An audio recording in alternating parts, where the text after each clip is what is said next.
פה ברצועה עם הלוחמים הגיבורים שלנו. אנחנו עושים כל מאמץ להחזיר את חטופינו, ובסופו של דבר נחזיר את כולם. יש לנו 3 יעדים במלחמה הזאת: לחסל את החמאס, להחזיר את כל חטופינו, ולהבטיח שעזה לא תחזור להיות איום למדינת ישראל. ואני פה להגיד לחברים כאן, ללוחמים כאן, שאומרים לי את אותם הדברים, ואני חוזר ואומר את זה לכם, אזרחי ישראל. אנחנו ממשיכים עד הסוף, עד הניצחון.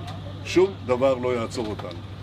ואנחנו משוכנעים שיש לנו את הכוח, את העוצמה, את הרצון והנחישות להשיג את כל יעדי המלחמה. וכך נעשה.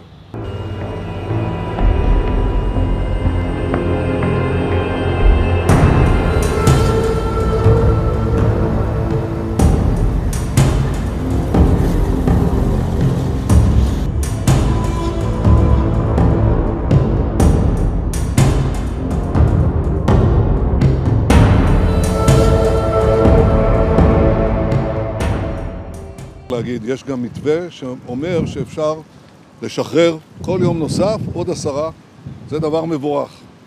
אבל באותה נשימה אמרתי גם לנשיא שבגמר המתווה אנחנו חוזרים בכל העוצמה לממש את היעדים שלנו, חיסול החמאס, להבטיח שעזה לא תחזור להיות מה שהיא הייתה, וכמובן שחרור כל חטופינו.